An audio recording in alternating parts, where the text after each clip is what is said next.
नमस्कार प्यारे बच्चों, आज हम करेंगे क्लास 9th का पाठ नंबर 2 राष्ट्रीय चेतना के तत्व के प्रश्न उत्तर, अभ्यास के प्रश्न उत्तर। और ये प्रश्न बहुत इंपॉर्टेंट हैं। यहाँ से आपको 1 नंबर मतलब एक नंबर के भी 3 नंबर का भी और बड़ा क्वेश्चन तो आपको निश्चित तौर पर आ सकता है।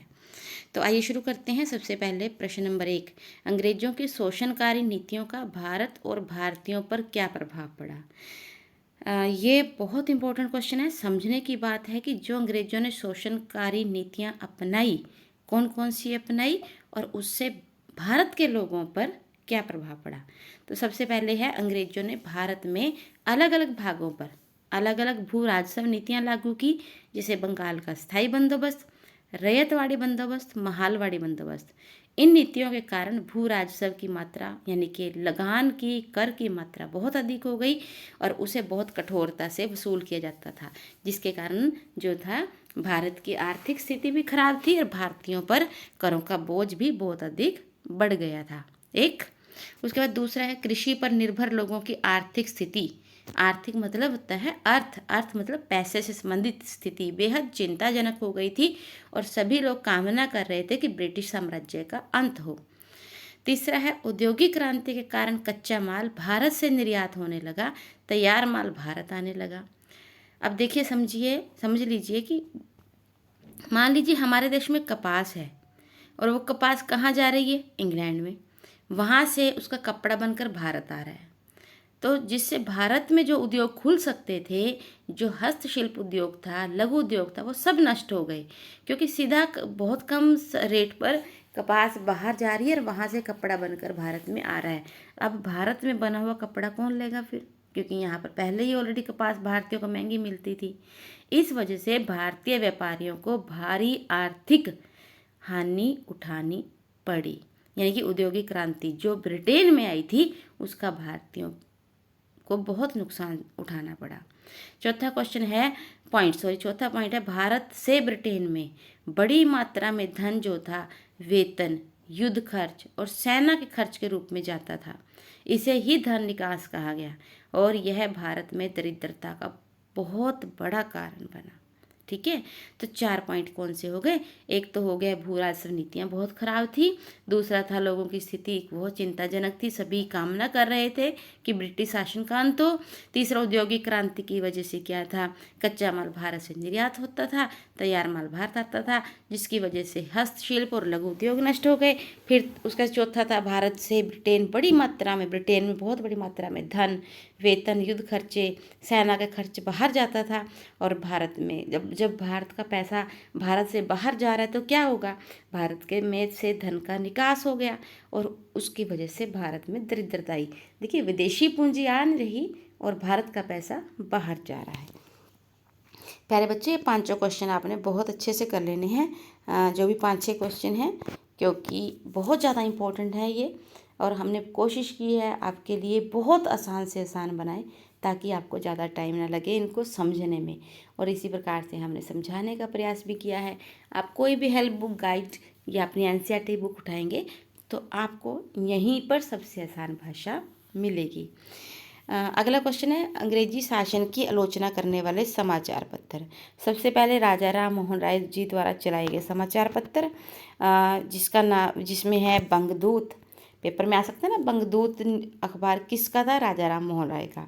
संवाद कौमुदी, ब्रह्मनिकल, ये प्रारंभिक समाचार पत्र थे अंग्रेजी शासन की आलोचना करने वाले। ठीक है, उसके बाद और भी समाचार पत्र आए, जैसे कि बंगाली, यहाँ पर बंगाली भाषा नहीं है, समाचार पत्र है। Amrit Bazar Patrika, Indu Prakash, Maratha, Kesari, the Hindu, Kohinoor, young India. Young India जो था वो किनका था, महात्मा गांधी जी का न्यूज़पेपर था। तीसरा है, 1877 में भारतीय भाषाओं में छपने वाले समाचार पत्रों की संख्या 169 तक पहुंच गई। बहुत बड़ी संख्या है। जब हमारे देश में प्रेस का गला घोटा जाता था, प्रेस को अपने हिसाब से बोलने नहीं दिया जाता था, तब उस समय भी भारत में भारतीय भाषाओं में छपने वाले समाचार पत्रों की संख्या 169 थी। उसके बाद है नेक्स्ट पॉइंट, इन समाचार पत्रों में, अब इन समाचार पत्रों में क्या होता था, इन समाचार पत्रों में अंग्रेजी सरकार की आलोचना प्रकाशित होने लगी। लोकतांत्रिक विचार जो थे उनको जनता में लोकप्रिय बनाया गया।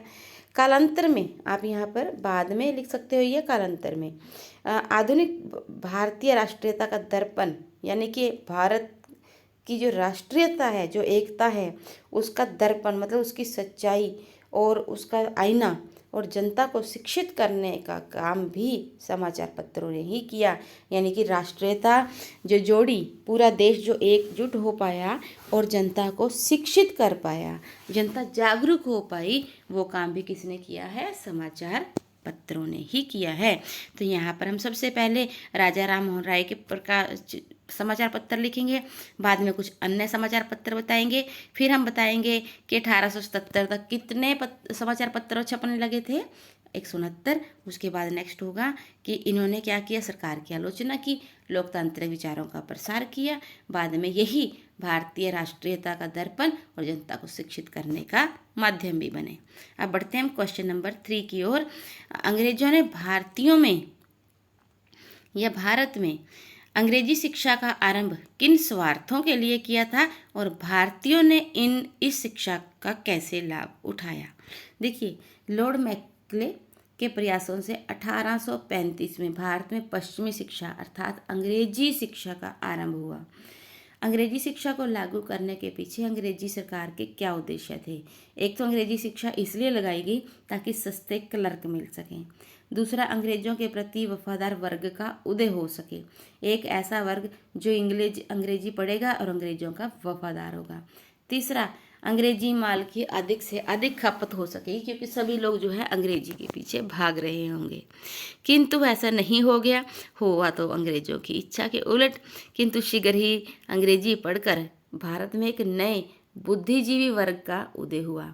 यूरोपीय दार्शनिकों के विचार पढ़कर आयरलैंड की स्वतंत्रता के संघर्ष से प्रेरणा लेकर ये बुद्धिजीवी वर्ग, यानी कि ये पढ़े लिखे लोग, अंग्रेजी पढ़े लिखे लोग स्वतंत्रता और स्वशासन यानी कि खुद के शासन की ओर बढ़ने लगे। इन्हीं पढ़े लिखे लोगों ने, जिन्होंने इंग्लिश जो थी अंग्रेजों का पिट्ठू बनकर ना, बल्कि एक नया भारत बनाने के उद्देश्य से अपनाई थी।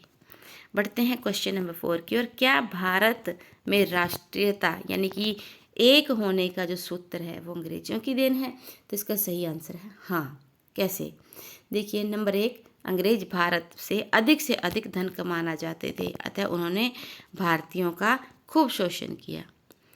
अब अंग्रेज जब है शोषण कर रहे हैं, धन कमाना चाहते हैं, तो भारतीयों को क्या होगा, गुस्सा आएगा और वो सब एक होने लगेंगे। दूसरा है, भारतीय उद्योग धंधे ठप हो गए, बेरोजगारी बढ़ने लगी, सब लोग अंग्रेजों के खिलाफ एकजुट होने लगे। देश में डाक और तार व्यवस्था लागू होने लगी, जिससे आपसी मेलजोल बढ़ा, लोगों में एकता स्थापित हुई और राष्ट्रीय उदय में सहायक सिद्ध हुई। उसके बाद है, अंग्रेजी भाषा के माध्यम से भारतीय एक दूसरे के निकट आ गए। पश्चिमी, क्योंकि पहले क्या था, भारत में हर थोड़ी थोड़ी दूरी पर भाषाएं बदल जाती थी, लोगों को एक दूसरे की भाषा समझ नहीं आती थी। अब एक भाषा मिलने की वजह से सब अपने विचारों के कारण एक दूसरे के नज़दीक आने लगे। इससे राष्ट्रीयता की भावना को प्रबल बल मिला। उसके बाद है, भारतीय समाचार पत्रों ने भी लोगों को जोड़ने का काम किया, राष्ट्रीयता की भावना को जागृत करने के लिए उत्तम कार्य किया। विभिन्न भाषाओं में छपे साहित्य, उपन्यास, निबंध और नाटकों ने भी आधुनिक राष्ट्रीय चेतना को जगाने में महत्वपूर्ण भूमिका निभाई। बहुत आसान क्वेश्चन है और मुझे लगता है बहुत ज़्यादा इम्पोर्टेंट भी है। पहले आएगा कि उन्होंने भारतीय का खूब आर्थिक शोषण किया, बेरोजगारी बढ़ी, डाक तार की व्यवस्था की वजह से क्या हुआ, सभी लोग एक हो पाए, मिलना जुलना हो गया। उसके बाद अंग्रेजी भाषा के कारण एक भाषा का मंच मिल गया। फिर समाचार पत्रों ने, उपन्यासों ने भी अपना रोल निभाया। नेक्स्ट है क्वेश्चन नंबर 5, भारत के गौरवशाली इतिहास द्वारा किस प्रकार भारतीयों में आत्मसम्मान और स्वाभिमान की भावना ने जन्म लिया। भारत एक प्राचीन सांस्कृतिक और भौगोलिक रूप से समृद्ध राष्ट्र है। यह विश्व की प्राचीन सभ्यताओं में से एक है। अनेक महान शासकों ने भारत को समय समय पर राजनीतिक एकता में पिरोया है। ठीक है, आसान है। भारत की एक प्राचीन और सांस्कृतिक और भौगोलिक रूप से समृद्ध राष्ट्र, और जब अनेक शासक जो भारत में आते रहे हैं, उन्होंने समय समय पर भारत को राजनीतिक एकता में पिरोया है। दूसरा है सर विलियम जोन्स, ये लेखक हैं बेटा, बहुत बड़े विद्वान हैं।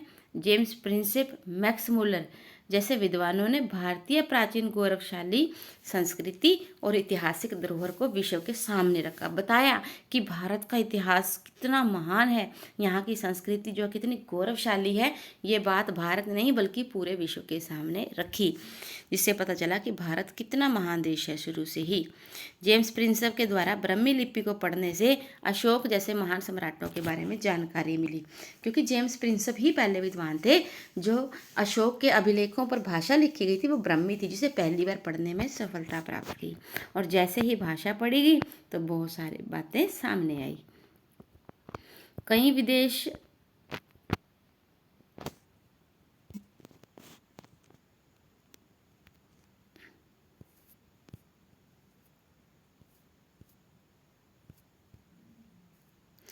विदेशी विद्वानों ने वेदों और उपनिषदों का भी गुणगान किया, जिससे भारतीयों में आत्मसम्मान और स्वाभिमान की भावना ने जन्म लिया।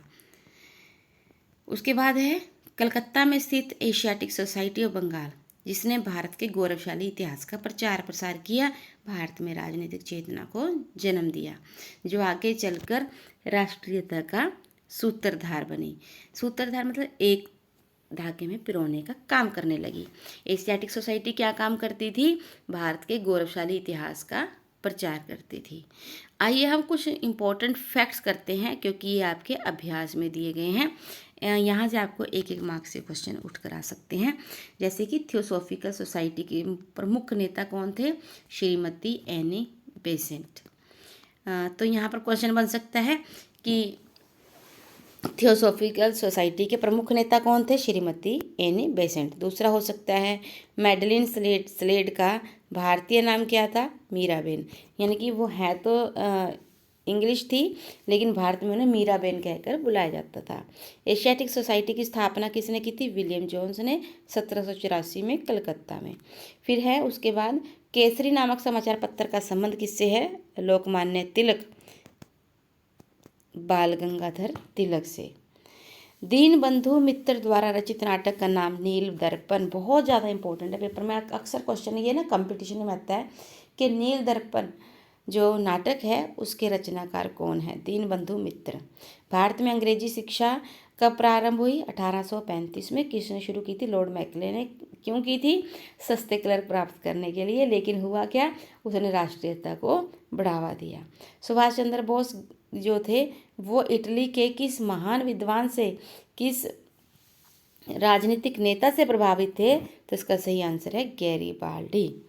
अब हम पढ़ेंगे, मिलान करेंगे, मैचिंग है यहाँ पर। उसके बाद क्वेश्चन आंसर है। क्वेश्चन आंसर हम आपको ऊपर करवा चुके हैं। मैच करते हैं। मैच में क्या है? बंकिम चंद्र चटर्जी, हमें राइट साइड में जो ऑप्शन दी हुई हैं उसमें से मिलाना है। देखिए पहला कौन सा? मराठा। बंकिम चंद्र चटर्जी का Bangadoot, Anandmath, the Indian war of independence 1857, poverty and un British rule in India. तो इसका सही आंसर जो है वो है आनंदमठ, क्योंकि बंकिम चंद्र चटर्जी ने बहुत महान उपन्यास आनंदमठ लिखा था। इसे आप जरूर पढ़िएगा अपनी लाइब्रेरी से इशू करा कर, जब भी आपको टाइम मिले। लोकमान्य गंगाधर तिलक, ये इन्होंने कौन सा न्यूज़पेपर? केसरी और मराठा।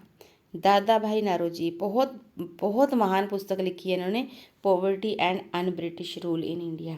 इसी में बताया था कि किस प्रकार भारत के धन का निकास हो रहा है, कैसे भारत का धन विदेशों में जा रहा है और वहाँ से कुछ नहीं आ रहा। उसके बाद है राजा राम मोहन राय, इनका समाचार पत्र है बंगदूत। उसके बाद है वीर सावरकर, इन्होंने भी एक बुक लिखी थी 1857 की क्रांति में के ऊपर, the Indian war of independence 1857। तो इस प्रकार से प्यारे बच्चों, आज हमारी ये वीडियो यहीं पर पूरी होती है। हम डिस्क्रिप्शन बॉक्स में आपको लिंक दे देंगे 9th के सभी वीडियोस का, आप वहाँ से देखकर समझकर अपने क्वेश्चंस को आसान बना सकते हैं। Keep watching. Thank you so much. God bless you.